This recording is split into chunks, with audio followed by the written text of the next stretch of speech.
Hello and welcome to another 2 Network match report with me, Adam. It's finished at St James's Park. It finished Newcastle 1, Wolves 2.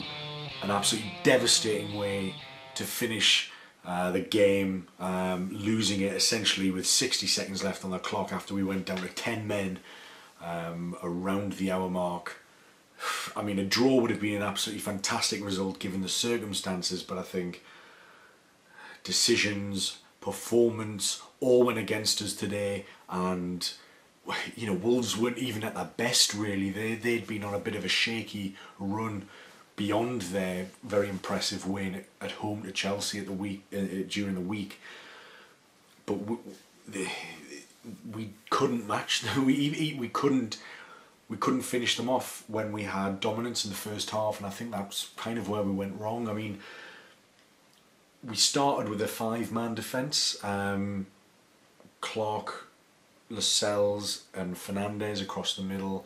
We had Matt Ritchie back after suspension. He played left wing back. We had Perez and Atsu, who were kind of roaming behind Rondon as the focal point. Key and Diarmi. Shelvey didn't make the bench. He's had an additional knock. Fernandes came off at half time, which also affected things in terms of our shape, given that Yedlin had to cut inside as a kind of right, the right-sided centre back, a little bit like what Kyle Walker did in the World Cup, with Trippier absolutely out on the right wing back position. Manquillo had come on for Fernandes in the end, but just a really disappointing end of the day really. I mean, I felt that they were there for the taking, and we did absolutely dominate first half. We had kind of 60% possession. I think we had about 10 shots, 4 on target. And we kind of limited Wolves to very few chances really. And what was really disappointing was that the biggest chance the biggest opening that we left for them to try and exploit was, I mean, it really was just a disastrously poor defensive error. I think, having seen the replays, I'm inclined to believe that it was a mixture of Yedlin and Lascelles. I think it's Lascelles' man, Diogo Jota. I think it's his man, but at the time, or just seconds before, he was being marked by Yedlin, who actually just left him without actually telling Lascelles where he is. Lascelles is at fault for me for not being aware of where his man is in the first place. But Yedlin needs, if he's going to move off that man who is in a more advanced position than the left wing back, he jogs over towards, then he needs to tell Lascelles. And Costa floated a ball over, very similar in a way to Chicharito's first goal against us last weekend. It's just a flighted ball from the right hand side, left foot in swinging, and just finds somebody in absolute acres. And Jota just had an embarrassing amount of time and space just to find a spot, and there's very little Dubravka can do about that, even if the shot is straight at him. That was very disappointing for me, particularly after we'd shown such heart against Everton in midweek and such defensive solidity. And those kind of mistakes are going to get punished by sides who have got a thing or two about them up front, and Wolves very in a similar way to West Ham have great movement and mobility and pace in the final third.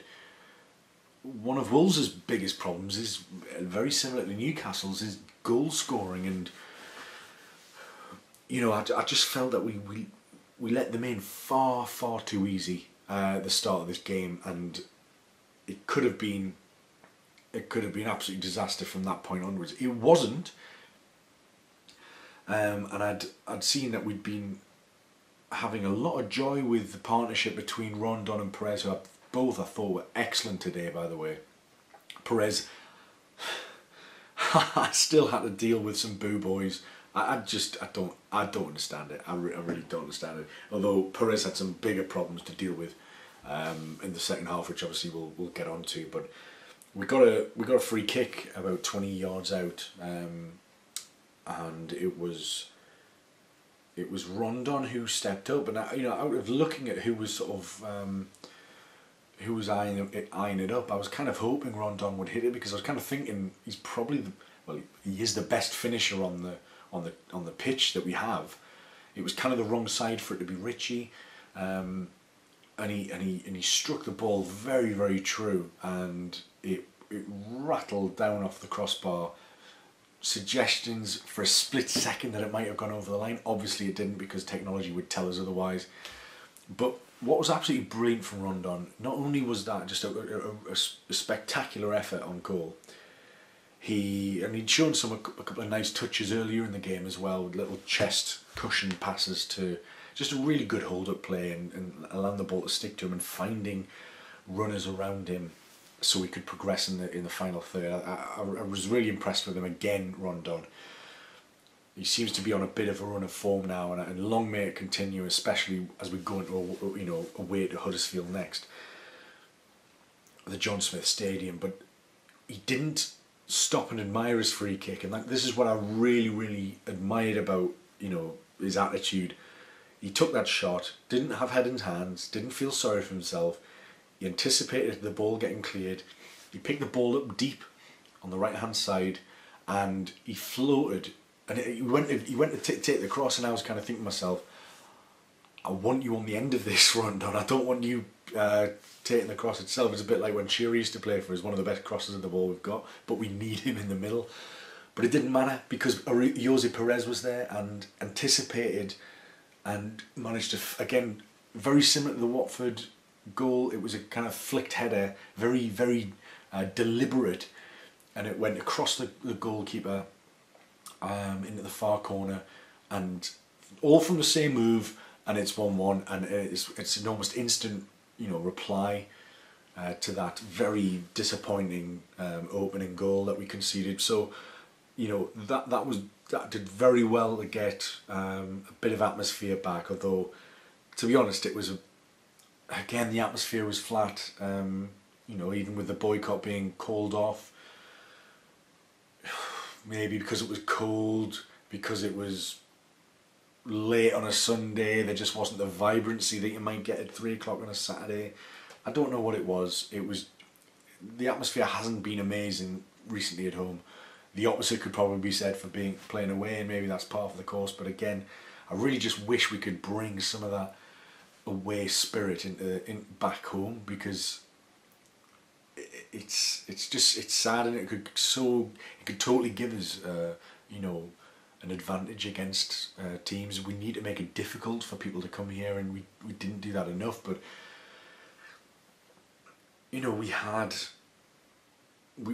more importantly, we were keeping them at bay, and it felt comfortable, and I felt that we would kind of push on and kick on in the second half. And on the hour mark, there was a bit of passing between Manquillo back to Yedlin, who took a bad touch. Diego Jota nipped in ahead of him.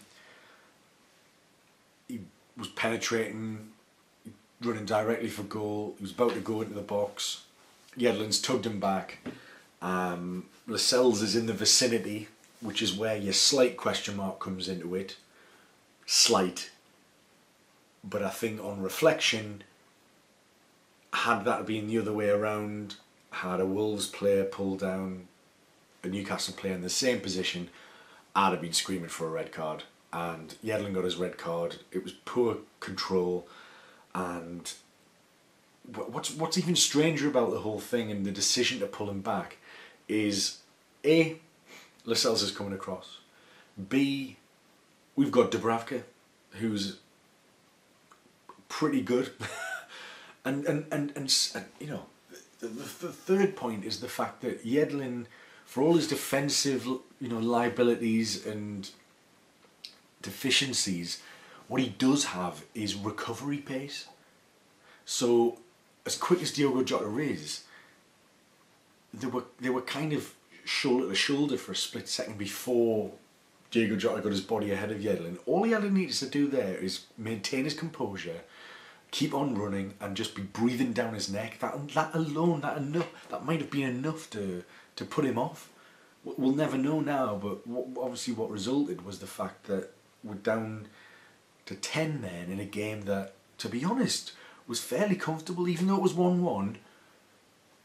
I think we would have gone on to dominate that second half as well. I think they couldn't really get into the game. You know, at half time I think they'd had 2 shots on target, and one of them we basically gifted. And in the second half, obviously stats wise, they improved markedly, as you would expect a team with an extra man advantage. So I think on reflection, I can't be too upset about the Yedlin red card in terms of the officiating and that decision. There is a question mark whether Lascelles is coming across, so I think that's what Rafa has been very angry about.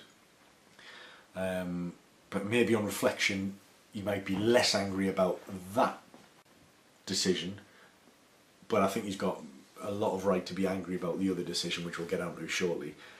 But that red card obviously changed the game. Nothing came of it, but it was very, very weird. So for that sort of 30 minutes of regular time and 5 minutes of injury time, I didn't feel threatened by Wolves. I didn't feel that they brought their A game. It felt like the Wolves that had lost against Cardiff, lost against Huddersfield, lost against Brighton. It didn't feel like the Wolves that got a draw against Man City, for example. It just wasn't that kind of team. They didn't have the verve. You know, a lot of Wolves fans on social media trying to equate the later incident, which I'll get onto in a second, with, you know, Lascelles putting his arm across Adama Traore. He was kind of playing as a kind of false nine, which is strange to see, playing through the middle. I mean, he was just largely ineffective. He's not a centre forward. I don't think he's got the intelligence to hold the play up. He's very much a head down and run kind of player. So I think we were dealing with that very, very well. We got a couple of yellow cards in the first half as well. Key got brandished a yellow card very, very early on, and it sort of set a precedent for the rest of the game that cards were going to flow. And with Mike Dean, that's, you know, he's partial to a red card. We know that.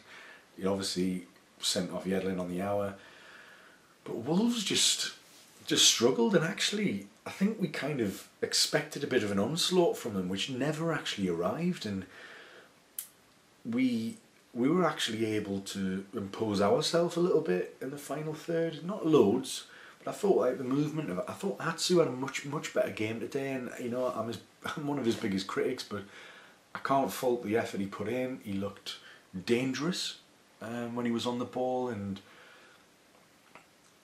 you know, Diarma's getting stuck in a bit, and Key I thought was really tidy again. Manquillo, I mean, it was kind of difficult when he came on, because for the majority of it we were under the cosh, and we basically reverted to what was a 4-4-1 with Rondon very isolated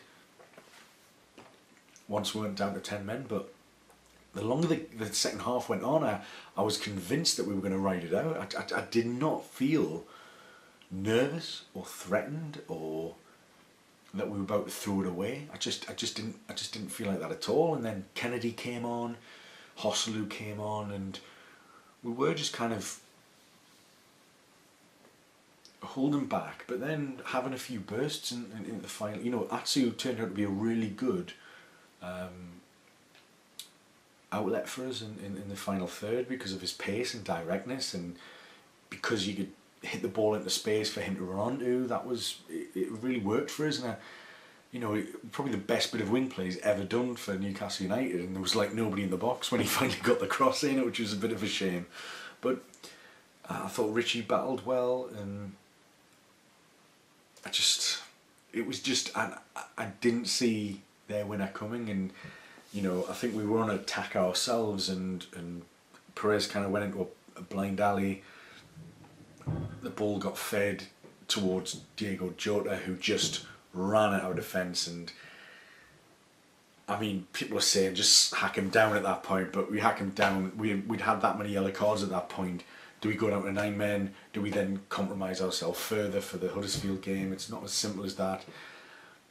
But he was allowed to have a shot through on goal, which Dubravka saved very, very well, in fairness. But Doherty, who had gone very, very close minutes before, with Dubravka had to palm it away. Doherty's just at the back post, free header, as that kind of marauding wing back that they've got. He's been very, very impressive, I must say, Doherty, this season. And they win it, 4th minute in injury time, 60 seconds away from the final whistle. They finally come up with the goods right at the death, after, you know, probably disappointing their fans for most of that second half, being unable to break down what was a fairly plucky Newcastle defence. And as I said, I don't think we were troubled too much. I mean, Wolves fans will point to Raul Jimenez's, so he came on as a proper centre forward. I'm not sure why he didn't start. He had a really good rasping shot off the bar. In fact, it kind of hit the same place in the bar and came down in almost exactly the same way as Rondon's free kick. Different technique on the strike, but in terms of where it hit and bounced down, very, very similar indeed. But we can feel very, very hard done by, given the incident on Ayoze Perez late into the second half. It was very, very reckless play from Bolly. Basically, a cross came over, and one of the few kind of counter-attacks that we sort of had in the second half went down to 10 men. Bolly's gone up for a header. Perez has gone up for the same header. Bolly's struck out with his elbow. And he's elbowed Ayoze Perez clean in the nose, like straight in the face. I mean, there's no two ways about it. I've seen replays. Of that are basically directly behind Mike Dean, so I can see Mike Dean's unhindered line of vision, and I cannot believe 3 things. I can't believe, for a start, he claimed, Mike Dean, that he thought the ball hit him in the face. The ball did hit Perez in the face, but only after Bolly had clocked him on with his elbow. I mean, it was an assault. Do you know what I mean? It was a blatant one at that. I can't believe that a penalty wasn't given, that Bolly wasn't sent off, and even worse than those things, which are, you know, have consequences with regards to, you know, teams and points and league position and all that kind of stuff. But the fact that it was a head injury, and a very, valid one, a warranted head injury, the fact that Mike Dean still did not stop the game, I think is absolutely appalling. I think it's reckless, it's dangerous, and had Ayoze Perez been knocked out or had a problem, or because anything can happen with a head injury, like you've seen it. People swallow the tongue. People get knocked unconscious. There's all sorts of things going on. Ayoze Perez got a smack square in the face. He went down clutching his face, and the referee just allowed play on. I couldn't believe he hadn't stopped play. Now, what I suspect he thinks, if he thought that it was just the ball hitting him in the face and going down, that he's just thinking, well, that's not a real head injury. I'm gonna disregard it. But when it comes to head injuries, and I'm sure this has been heavily politicised in football, certainly the last couple of seasons, particularly, you know, historically you look at people like Petr Cech, there was, you know, skulls have been fractured quite recently, and you've got the incident with Loris Karius in the Champions League final, getting concussion, all these kind of things, and it really brought the issue to the forefront of football discussion. The fact that he didn't stop the game, despite all of that, knowing the climate in terms of head injuries in the Premier League. I honestly think that's so much worse than us not getting a red card, and it's so much worse than us not getting a penalty, because that brings into play a footballer's health and his immediate health. And when it's head injuries, there's no room to not be cautious about it. You can't be flippant. You can't be blasé about somebody going down, clutching their head in serious pain because you think he might be cheating. There's time for discussion after it. Stop the game, let the medic get on the pitch and let him get treated. If you think he's feigning injury and he's taking the piss and he's stopped a potential counter-attack, then reprimand him afterwards, retrospectively, fine him, whatever it is. That's the only way that, you know, you can probably assure it. But use your common sense, Mike Dean, and give the players benefit of the doubt when they go down clutching their head. Because I tell you what, regardless of if Newcastle were on a counter-attack or whatever, and their player was down clutching their head, I'd feel uneasy about it. I don't know about you, but I would feel uneasy if, say, we went up the other end, scored, and their player had, you know, blood coming out of their face. It wouldn't sit right with me. As delighted as I would be us scoring goals usually, that would not fill me with pure ecstasy. It wouldn't feel right. Now, he allowed Wolves to go up the other end of the pitch, have a shot on goal, and it was a save was needed and it went out for a corner. Now, I massively disagree with that. And I think that's very, very dangerous and reckless. And I think Mike Dean needs to be pulled up for that. He shouldn't be refereeing next weekend. He needs punishing for that. Because that could have been different. That could have been him swallowing his tongue unconscious and him not allowing to get instant medical treatment on the pitch because he just thought, well, basically, I've seen what Mike Dean has seen. If you go on at the 2 Network on Twitter, I've retweeted a slow motion replay that somebody's put up.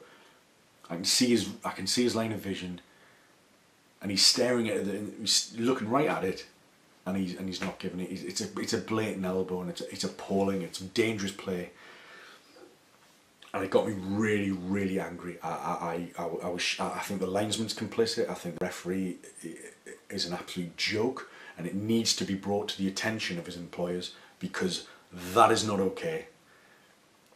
And quite rightly, Rafa was fuming about it. The first one, the Yedlin red card, I think it's more red card than not. I'm happy to concede that. But the smack in the face, at 1-1, it goes to, you know, that's a red card and a penalty. We go down, it's 10v10. And we have a chance from the penalty spot, and we have, at that time, I believe we've got, I can't remember if Rondon was still on the pitch, we certainly had Richie, who had been the designated penalty taker. So Richie takes that, has a good chance of scoring, because he's rarely missed from the penalty spot, Richie, for us, since he arrived at St James's Park. And 2-1 is a different complexion, because Wolves were not at the races today. They really weren't, and I think they've got off really, really lucky to get those 3 points today. I really think so. And I said to my dad at half time, this is before the red card, I'd have happily taken a draw tonight. I would have happily taken a 1-1 going into full time. So I'd have taken the draw at full time, and obviously more so when we went down to 10 men. A draw would have been an absolutely fantastic result. And we were 60 seconds away from that. So I think Yedlin's had a mare on the goal and the red card. I think Lascelles has had a bit of a mare on the goal. Bit of underperformance all round, really, that we couldn't really see off.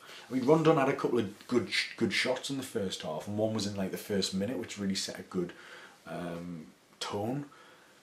But we couldn't see off an average Wolves side because.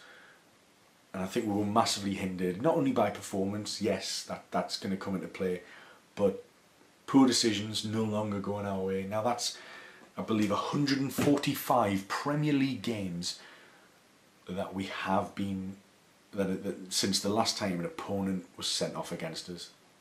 145 Premier League games. It was against Norwich in 2014, and I think the incident was Bradley Johnson. I think the incident was the same incident where Loic Remy got sent off. I think they both like pushed each other or something like that. But that was how long ago it was. That's Remy playing for us is a lifetime ago, isn't it? It's mad. It's absolutely mad that that is a stat. 145 Premier League games without having an opponent sent off against us. That's ludicrous. It's statistically improbable probable as well. No matter how any team plays and sets up a game like surely one game out of 145 would yield a red card in our favour for the opposition. It hasn't happened. It's madness. I think I think the longest run ever was for Wimbledon between, I think it was 1995 and 2000. Didn't have a red card given to any opposition for like 5 years. I think theirs is the only other longest streak behind Newcastle's right now. Just madness. I don't understand that statistic. Maybe it's freak, but it just, probability wise, it doesn't wash. I can't fathom that, and especially with incidents like we've just seen tonight with Ayoze Perez and the elbow. Rafa Benitez has every right to be fuming. I mean, he called for VAR about 6 times in his press conference, and the interviews I saw, he said we need VAR now, right now, because Rafa Benitez knows that we've been dealt a bad hand today. Should have had a point. Probably would have won it, I think, had we not had a man sent off in the hour, because I think the second half would have been just a lot more of what we did in the first half, limiting them to a couple of shots and us having dominating possession and lots more attempts. So I don't think there's anything more left to say. I think Lascelles needs to improve. A share was suspended today. Hopefully the calf injury for Fernandez, which he came off in half time, isn't that serious, but I don't know. I don't have the squad. It feels like every game, if we are going to win it, we're only ever going to edge it. This is Newcastle United under Mike Ashley. Please check out my takeover update videos on the same channel. If you want to have a look at what's been going on there, I'll just kind of explain what's been, the latest from the papers, the journalists, what the club are doing, who else is saying what. So please check those out. If you've liked this video, love you to subscribe and check out all my other videos. I do these very regularly after every game, and I really appreciate all the feedback. By the way, I've had a lot of really nice comments, particularly this week. I do try to get on and answer as many comments as I can. Sometimes life does get in the way, but I really appreciate everyone who watches these videos and gives me support and encouragement, because I'll continue to do them as long as you guys are watching it. So thank you very much for that. If you've been listening on iTunes or SoundCloud, please subscribe and give us a rate on there. But if you want to follow us on Facebook, it's at the 2 Network 1892, and Twitter is at 2 Network. I've been Adam. Thanks very much for watching another match report. There's a couple of crucial fixtures going to be coming up over the next few weeks. Huddersfield away next. That's going to be absolutely massive, and we're going to have to do it without DeAndre Yedlin. I've been Adam. Catch you later. Bye. Bye.